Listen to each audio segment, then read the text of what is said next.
Cuando tenía 12 años de edad, en mi escuela primaria, el Árbol de la Noche Triste, en la colonia Popotla, llegaban muchos de mis amigos cada mañana y decían, ¿viste los ovnis ayer? Y yo decía, no, ¿cuáles ovnis? Hubo ovnis, naves de otros planetas. Y yo pues, desde luego que no lo creía. Sin embargo, me empecé a dar cuenta que mis amigos vivían en lugares de la ciudad muy distintos, y que habían visto lo mismo y que narraban lo mismo.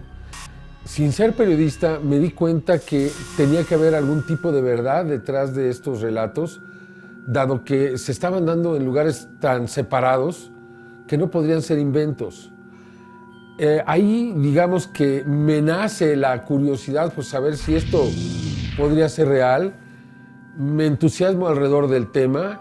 Mantuve ese interés durante los 70s sin encontrar un solo caso que me permitiera verdaderamente creer más firmemente en el fenómeno, porque además de ello se me habría desarrollado ya una mente periodística escéptica por naturaleza, cuestionadora, y por tanto me iba alejando en lugar de acercarme al fenómeno.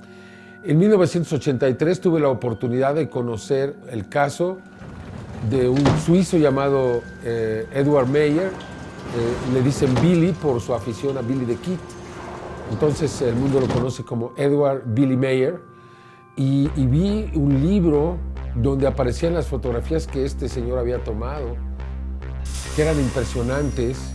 Empecé a obtener materiales, empecé a buscar más y más y obtuve muchísimos materiales, mucha información, y con esta información pude realizar el reportaje, que lo presenté en 60 minutos. No fue fácil, dado que este programa no habría sido diseñado para presentar este tipo de temas, pero cuando lo terminé les gustó mucho y el programa fue presentado a las 12:30 de la noche del domingo 18 de marzo de 1984. De tal manera que pues en ese momento realmente quedo ya de alguna forma capturado por este fenómeno. El éxito fue fenomenal, sobre todo para un programa en la madrugada de un domingo. Pues hubo un sinnúmero de personas que pidieron la repetición. Se repitió el programa un par de meses después. Pedí yo la oportunidad de hacer una segunda parte por la demanda que existía. Me la aceptaron y yo presenté una segunda parte que tuvo el mismo éxito que la primera, y fue así como definitivamente quedó ligado a este fenómeno.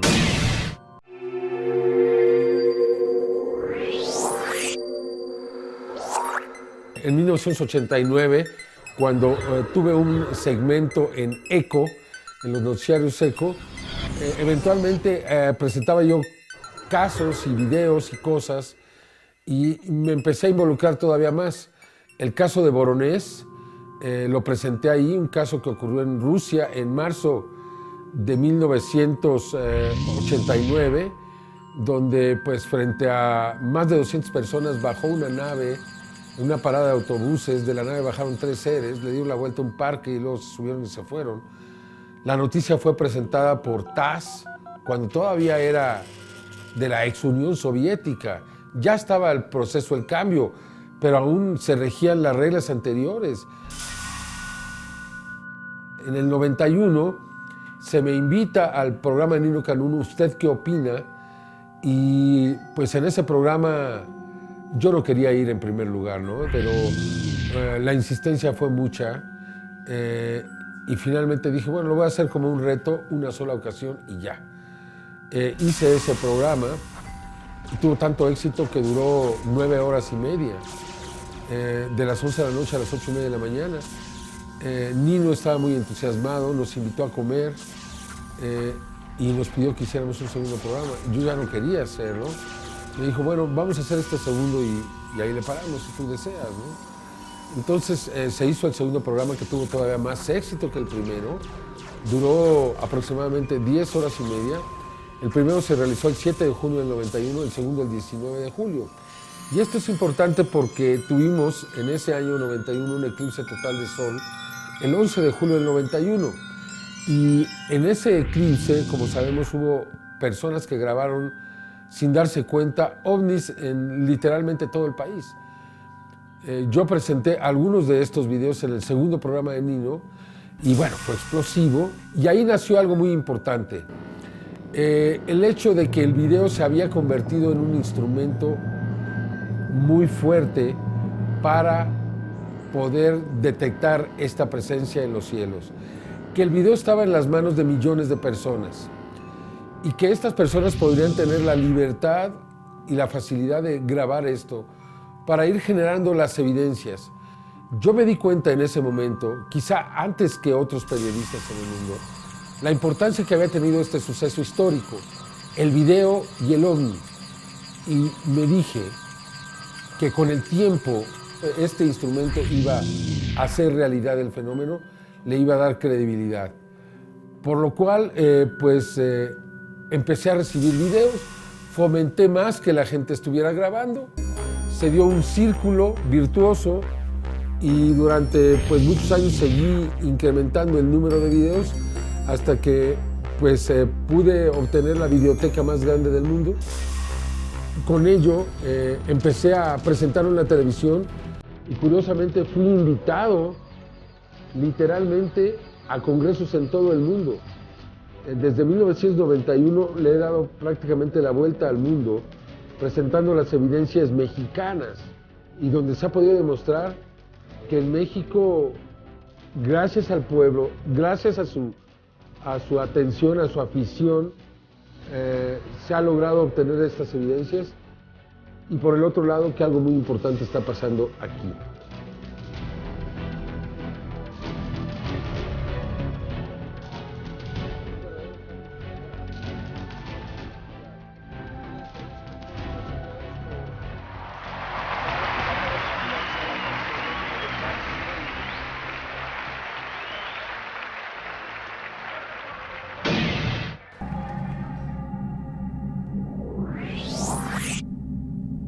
Las figuras, los mensajes que han aparecido en Inglaterra. Me parece a mí que no solamente son irrefutables, sino que son verdaderos intentos de comunicación por parte de estos seres inteligentes.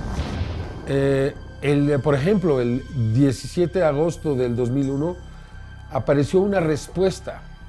La respuesta al mensaje enviado por Frank Drake y Carl Sagan desde Arecibo hacia la constelación de Hércules, al cúmulo de estrellas M13 a 22.800 años luz de distancia. Un mensaje que fue enviado el 16 de noviembre de 1974. La respuesta llegó en agosto del 2001. Por ejemplo, aquí nos dicen que su sistema numérico se basa en 10 dígitos. Nos dicen que los átomos básicos de la vida son hidrógeno, nitrógeno, oxígeno, fósforo y carbono, pero que también tienen silicio en su cuerpo. Nos dicen que la química de su ADN es la misma que la nuestra, que la estructura del ADN es igual por lado materno, pero por lado materno se han hecho híbridos. También nos dicen que su genoma es 1.048.000 secuencias de nucleótidos, más extenso, más grande que el nuestro, lo cual quiere decir que llevan más tiempo evolucionando. Su tamaño es de poco más de 1 metro, su forma es la característica que conocemos, su número es de 21.000 millones de seres, viven en 2 planetas y 4 lunas o satélites, y el artefacto con el que mandaron este mensaje. Sin embargo, resulta difícil de creer que Frank Drake, quien inicialmente mandó este mensaje, no se hubiese interesado en esta respuesta. simplemente porque supuestamente hay algunos que puedan realizar estas figuras en los campos de trigo. Pero analicemos detenidamente esta respuesta. Llegó en código binario, en el mismo sistema que se envió. El código binario es el que se utiliza en las computadoras, los famosos ceros y los unos. De tal manera que quien haya realizado esta respuesta tendría que tener un conocimiento profundo del código binario. Tendría que tener un conocimiento profundo de la genética, de la química del ADN, de los átomos básicos de la vida, de su representación en código binario. Por tanto, me parece a mí que era necesario que Frank Drake hubiese tomado interés en esta figura, pero no fue así. Ni siquiera respondió, ni se interesó, ni respondió a ninguno de los llamados que se le hicieron para que diera su opinión sobre esta respuesta. Creo que cuando llega este mensaje abierto para que todos lo vean, esa era la intención, que todo el mundo se diera cuenta, porque estoy convencido de que estas inteligencias saben perfectamente que existen grandes intereses en la Tierra que no permiten que se hable con libertad de todo esto. Un año después, el 16 de agosto del 2002, aparece un nuevo mensaje, pero ahora se trata de un ser, de la figura de un alienígena clásico, donde aparece un Grey, uno de estos grises, que tiene en su mano un disco en código binario que exhibe como un mensaje que nos está entregando a nosotros. La figura mide 120 metros por 80 metros. Algunos dijeron, no, es publicidad que se hizo para la película de Señales. Bueno, yo quisiera ver que alguien pueda hacer algo como esto, una figura tridimensional en una noche, en una sola noche, de más de 120 metros de largo. Hay que estar ahí, hay que darse cuenta, hay que caminar por esos campos. Debo decir que yo me pasé muchos días en ese lugar y vi literalmente a muy pocos especialistas del fenómeno de los campos de trigo llegar a investigar, y vi también que ningún científico se acercó a este lugar. Por tal motivo, considero que no se le dio ni la importancia ni se investigó estos dos casos de mensajes directos que llegaron desde el espacio, seguramente desde otras inteligencias.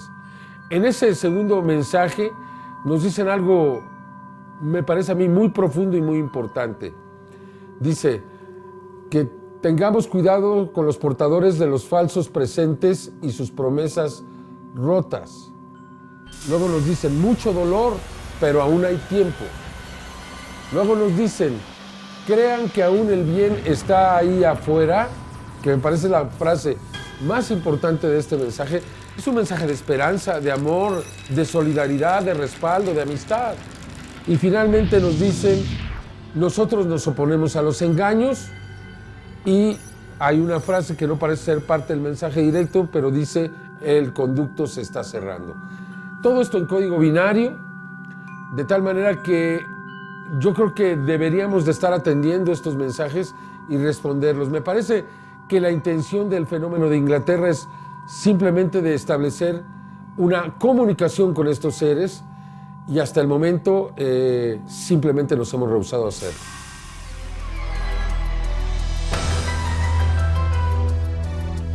Encontramos que la gran mayoría de los mensajes aparecen alrededor del 8 de agosto. Y el 8 de agosto es exactamente la mitad de equinoccio y solsticio. Y ese día se celebraba en Silbury Hill, en Inglaterra, en Avebury, un día sagrado que le llamaban Lamas. Entonces me resulta muy curioso que alrededor de Lamas, alrededor de esa fecha sagrada, aparezcan lo que llamamos las figuras que tienen literalmente un mensaje, ¿no? Como estas que han aparecido llevando el código binario, ¿no? Y luego las figuras mayas, ¿no?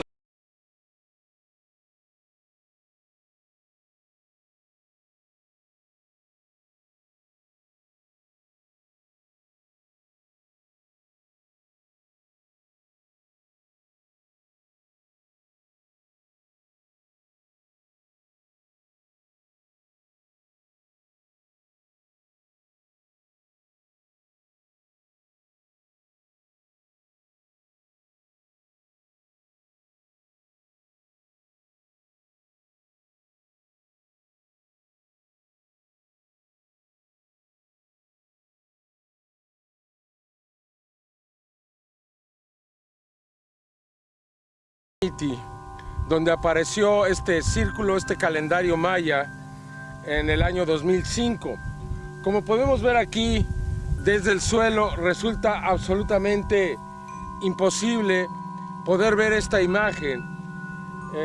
Es tan complicada, es tan grande, que solamente estando aquí es posible darnos cuenta de que resulta virtualmente imposible para seres humanos poder realizar una empresa como esta. La figura es extraordinariamente extensa y muy compleja. Además, se puede observar cómo pues se encuentra perfectamente alineado todo el trigo, cómo los cortes son tan precisos y exactos, y solamente desde el aire es posible observar con precisión esta figura. Cualquier persona que asegure que esto se puede realizar manualmente tendría que venir a un sitio como este para darse cuenta de que no es posible realizarlo. Es verdaderamente complejo, espectacular, extraordinario, diría yo.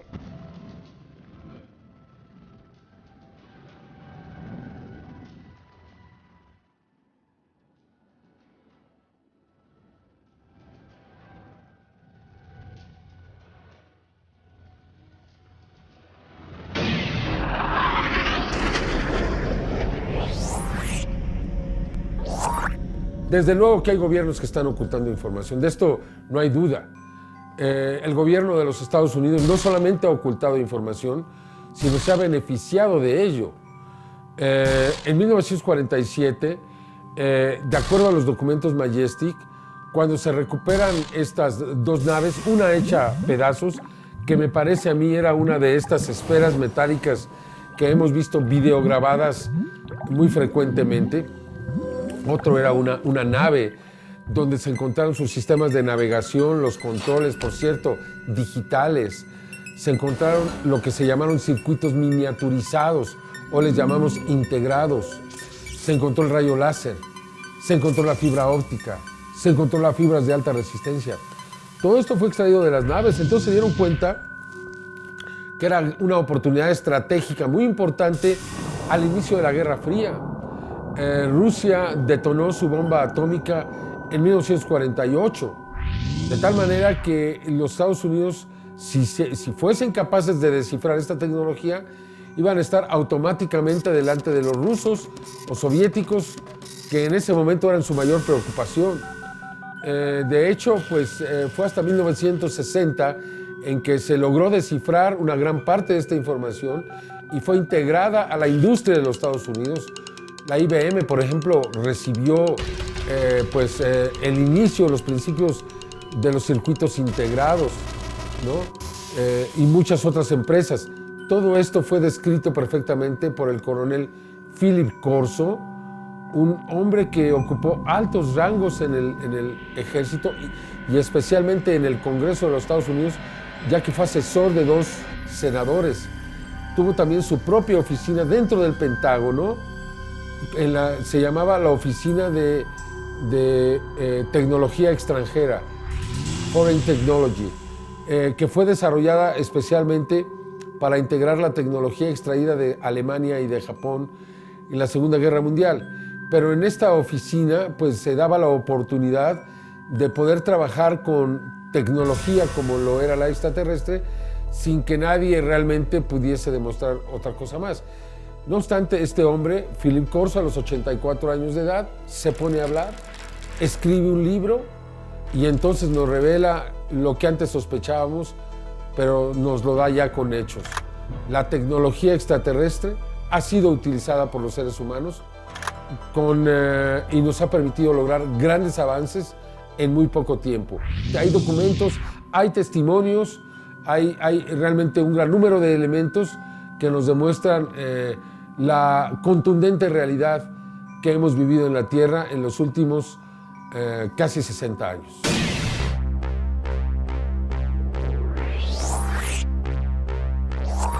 Este fenómeno, en primer lugar, no responde al método científico, de la comprobación, de la experimentación. Este fenómeno se basa fundamentalmente en la producción de evidencias. Este fenómeno no es algo que haya sido producido por los científicos para poder analizarlo y estudiarlo como ellos quisieran. Entonces, Tienen que aceptar lo que la gente dice, lo que la gente graba, lo que la gente fotografía. No parecen estar dispuestos. Por tanto, el científico piensa que realmente está al límite del conocimiento y que lo que él no sabe es prácticamente inexistente. El científico está ya dispuesto a aceptar que hay vida en otros planetas. Más allá, está dispuesto a aceptar que hay vida inteligente en otros planetas, pero no está dispuesto a aceptar que la vida inteligente de otros planetas pueda desplazarse en un corto tiempo hasta la Tierra. ¿Por qué? Fundamentalmente porque el ser humano no puede hacerlo. Nosotros no hemos desarrollado los medios para llegar hasta esos planetas. Entonces, ¿cómo vamos a aceptar que desde otros planetas vengan a la Tierra?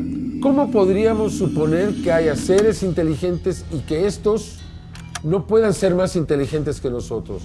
¿Cómo podemos suponer que estos seres no hayan logrado superar los obstáculos que implica? La historia del ser humano es precisamente esa experiencia. Llegamos a un límite y damos un salto a ese límite, a ese obstáculo, y continuamos nuestro recorrido. De tal manera que lo que un día parece imposible, al otro día se vuelve cotidiano.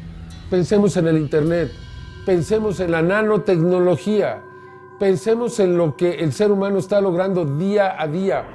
Hoy existen pequeños submarinos que son 20 veces más pequeños que un virus, que pueden ser insertados al cuerpo humano y estos pueden llevar el remedio a diversas enfermedades. Por tanto, nuestra capacidad de asombro debe recuperarse y debemos de considerar con humildad que nos falta mucho que aprender.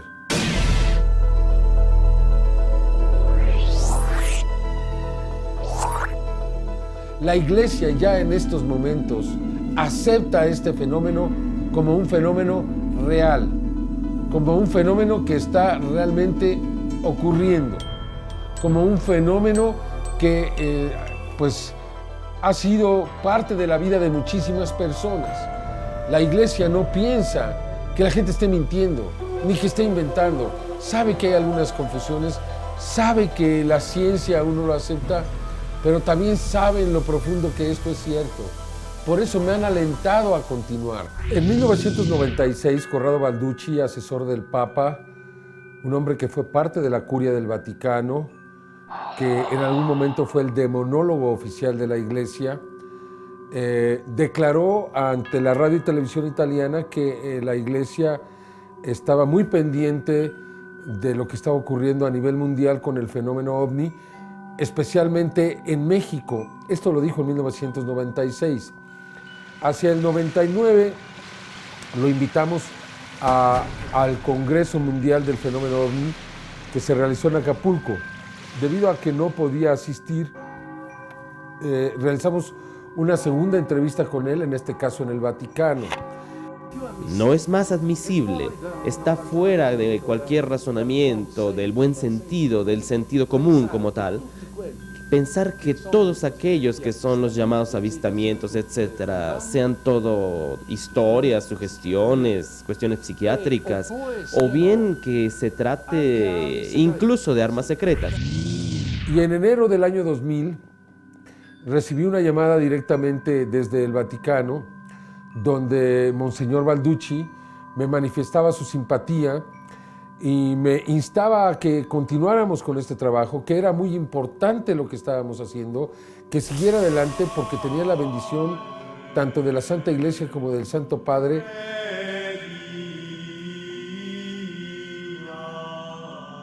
La Iglesia no puede pensar que todos están mintiendo, la Iglesia no puede pensar que todo sean equivocaciones, que todo sea falso. Por tal motivo, y sin enfrentarse a la ciencia, acepta el testimonio.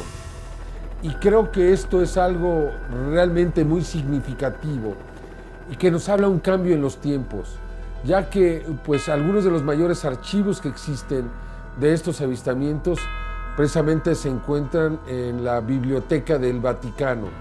Por tal motivo, pues sorprende que pues ahora estén con una actitud tan abierta ante algo que fue durante tantos años pues muy peligroso y delicado. Creo que saben bien que muy pronto se van a desencadenar hechos. Creo que ahora pues se están preparando a eso y que de una manera muy inteligente le están diciendo al mundo: nosotros no consideramos que esto sea erróneo, los ovnis no son objetos del demonio, los ovnis son algo normal, son seres de otros mundos y Cristo no es solamente un ser terrenal, sino es un ser universal. Y creo, insisto, que esto nos habla de una nueva iglesia, la iglesia del siglo XXI.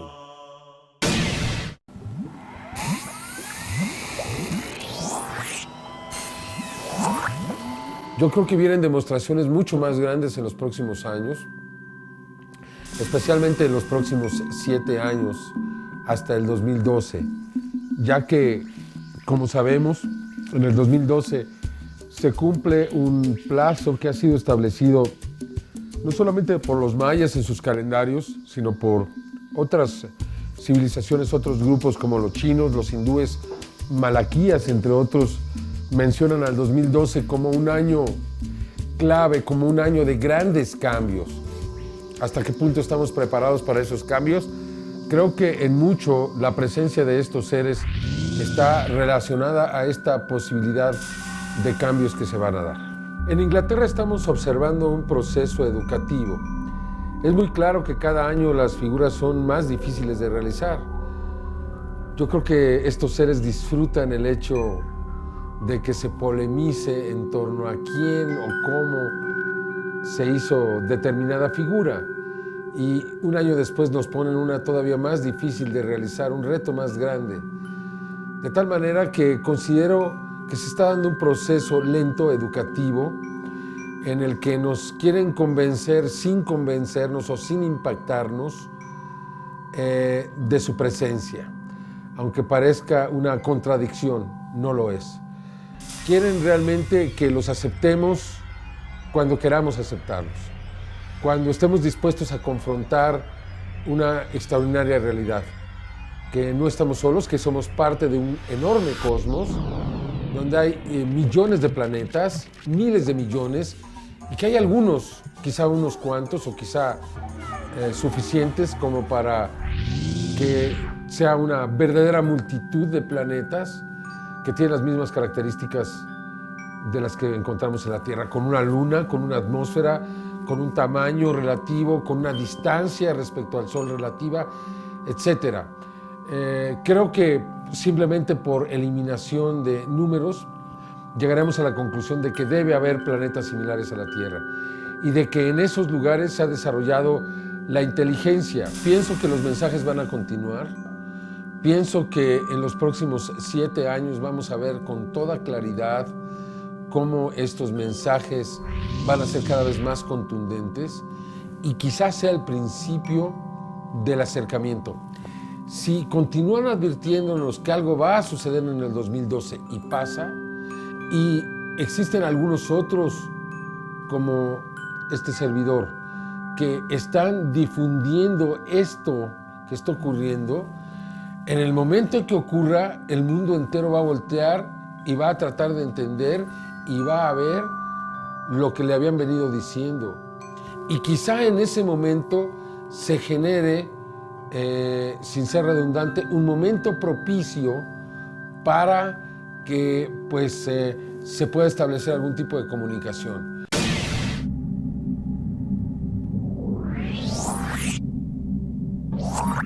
Resulta difícil de establecer una sola razón por la cual México parece ser el centro de actividad de este fenómeno. Podemos decir que en la actualidad existen 2 grandes ejes, 2 grandes polos. Uno de ellos se encuentra en Inglaterra, donde aparecen todas estas figuras en el suelo. El otro es México, donde aparecen todas estas señales en el cielo. Tanto México como Inglaterra son lugares donde se desarrollaron culturas muy antiguas, incluso culturas astronómicas. En Inglaterra vemos que Stonehenge es uno de los grandes centros alrededor de los cuales gira todo el fenómeno de las figuras en los campos de trigo. En México lo vemos alrededor de la Ciudad de México, que fue la sede de la Gran Tenochtitlan. También lo vemos en las áreas mayas, en Yucatán, y lo vemos también en otros lugares donde se presentaron estas culturas antiguas. Podría ser que estos conocimientos astronómicos de los antiguos hubiesen impresionado a estos seres, o podría ser que se haya dado algún tipo de comunicación. Ello justificaría el regreso a los mismos lugares. No obstante, hay algunas otras posibilidades. Al menos en México, aquí no los perseguimos, no les disparamos, no los queremos hacer prisioneros, como existe en otros lugares. Esa podría ser también una de las razones por las cuales se presenta en México. Podrían ser situaciones de tipo energético. Aquí hay una gran cantidad de volcanes y montañas. Sin embargo, estos hechos no se repiten en Inglaterra, donde también se ha venido presentando pues, el fenómeno con una gran intensidad. Por tal motivo, lo que se diga y lo que se quiera suponer de por qué aparecen en un lugar determinado, se puede llegar a la conclusión de que pues es absolutamente especulativo el establecer cualquier razón por la cual esto está sucediendo, dado que finalmente no lo sabemos porque no tenemos una comunicación directa con ellos.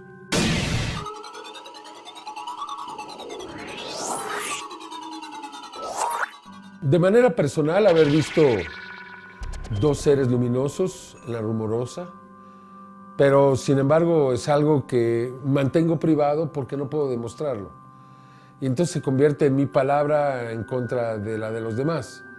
Y no es lo que pretendo, aunque hubo otros 5 testigos. A mí me ha tocado ver lo que parecen ser naves que no tienen características terrestres. Esto me ha sucedido ya en un par de ocasiones.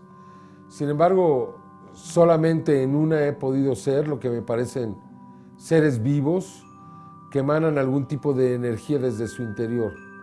En este sentido serían las experiencias que yo he tenido. El 1 de junio del 92, subiendo por la avenida Virreyes, tuve la oportunidad de ver un objeto rectangular, alargado, muy grande, volando de manera perpendicular al suelo y volando a muy baja altura, con una luz roja en cada uno de los extremos que se prendían alternativamente. Y por cierto, muy suave, era como si fuera y viniera. Y en la otra ocasión, cerca de Guadalajara, en Ocotlán, cruzando la autopista del Sol, un objeto discoidal pasó sobre la carretera a una relativa baja altura, y esto me permitió pues constatarlo con toda claridad. Son 2 de las ocasiones en que he podido yo registrarlo personalmente, pero desafortunadamente en ninguna lo he podido grabar, que para mí es un principio básico para pues realmente poder sustentar cualquier experiencia que se tenga, ¿no?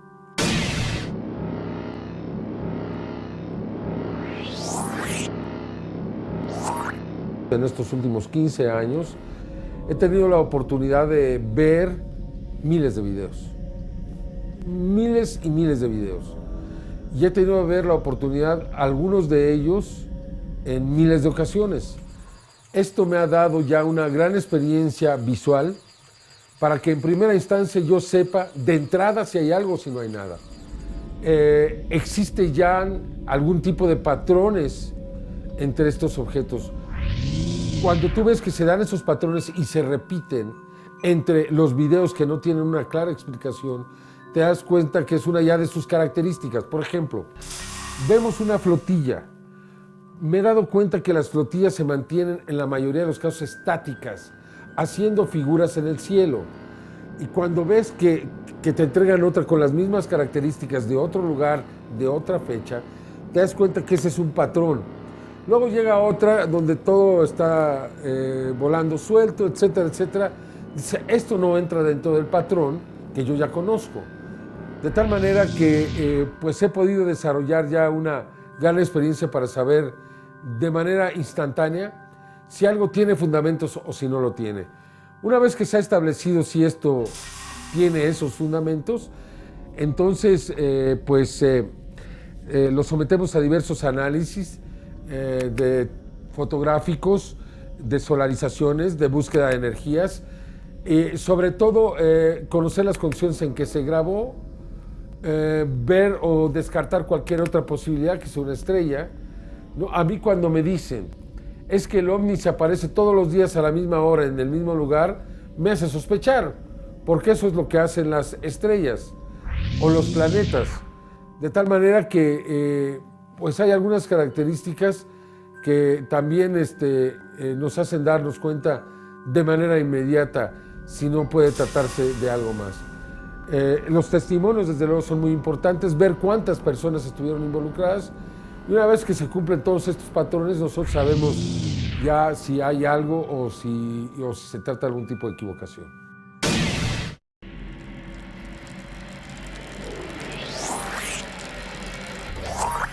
Bueno, existe información que no ha llegado el momento de difundir, seguramente en breve, y no ha llegado el momento porque es demasiado arriesgado para nosotros como investigadores el presentar elementos que no podemos sustentar.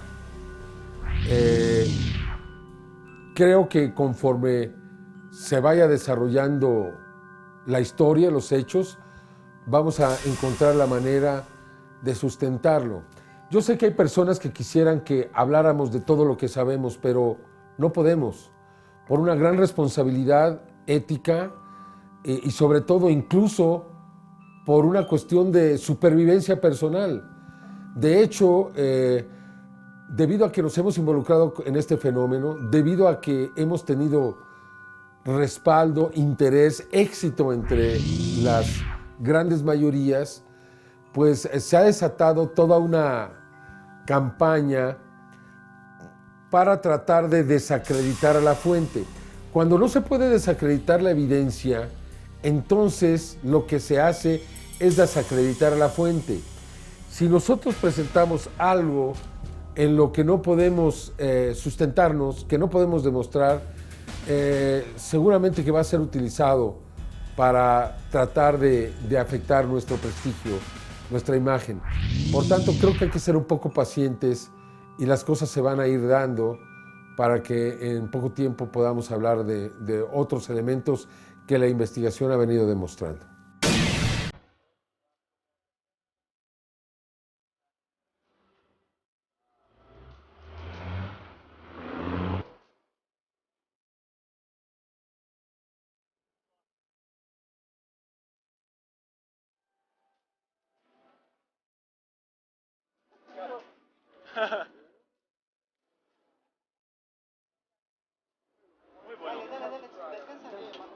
I think it's a very good try. I couldn't buy it because it looks a little funny.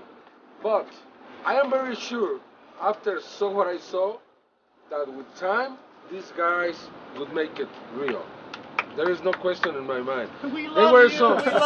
They were so pressuring here. I mean, it's not fair. Should have zoomed in just a little more. Yeah? Somebody getting the witness's reaction, because that was kind of the See, big thing you see. no, They're it's good. watching. I like it.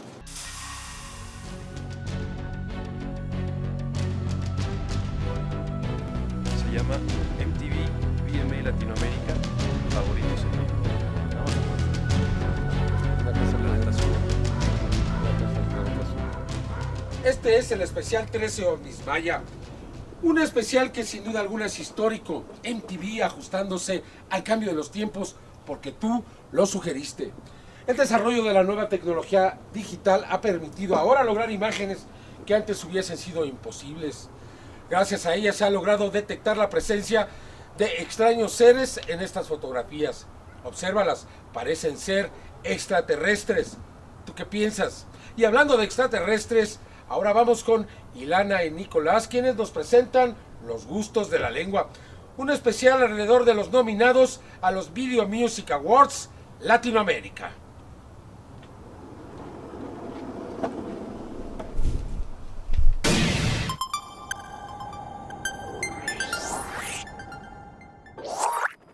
Podemos asegurar que este es un fenómeno absolutamente real.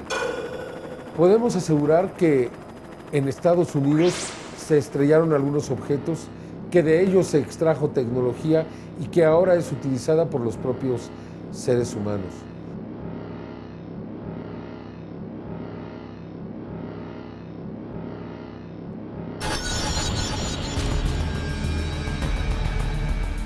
Podemos asegurar que ha habido una especie de conspiración silenciosa por parte de los grandes intereses de tipo militar de algunos otros países en el mundo, que ha sido pues, utilizada fundamentalmente para desacreditar, desprestigiar y desinteresar a las mayorías con respecto al fenómeno.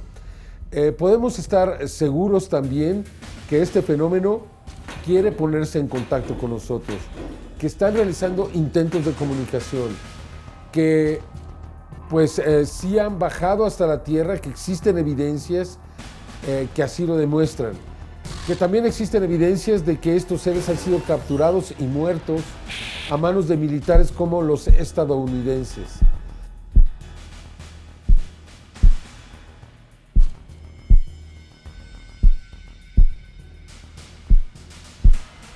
Podemos asegurar que han hecho demasiados esfuerzos para que este fenómeno sea reconocido y que desafortunadamente estos esfuerzos pues han caído en el vacío, en oídos sordos. Desafortunadamente, hasta el momento no hemos querido escuchar nada de lo que han tratado de decirnos. Podemos estar seguros de que este fenómeno se va a seguir manifestando y que va a crecer, y que si realmente quiso comunicarnos algo con respecto a grandes cambios en los próximos años, con respecto a estos cambios que se aproximen, vamos a ver cada vez una mayor actividad del fenómeno. Por tanto, yo espero que en los próximos meses, los próximos años, se van a presentar evidencias irrefutables que van a demostrar que este es un fenómeno absolutamente auténtico. También quedará claro que los científicos no quisieron ver y que perdimos mucho tiempo en esta discusión estéril en lugar de tratar de iniciar una comunicación. ¿Por qué, si no queremos realmente en este proceso de experimentación, de método, de reproducción, iniciamos enviando más mensajes al cosmos para ver si estos producen respuesta? Creo que sería una manera muy sana para que todos estuviéramos mucho más ciertos de la realidad de este fenómeno, pero es algo que no quieren hacer y que demuestra que el científico de hoy se parece mucho al del siglo XVII, se parece a aquellos que no querían ver a través de los telescopios de Galileo Galilei porque no querían ver lo que ellos decían no existía. Y eso es precisamente lo que está ocurriendo el día de hoy. Hoy los científicos no quieren ver lo que ellos dicen que no existe, no quieren investigar lo que no es cierto, y eso es lo que dicen ellos de este fenómeno. Creo que la historia, una vez más, a todos nos pondrá en nuestro lugar y seguramente el tiempo le dará la razón a aquel que la tenga.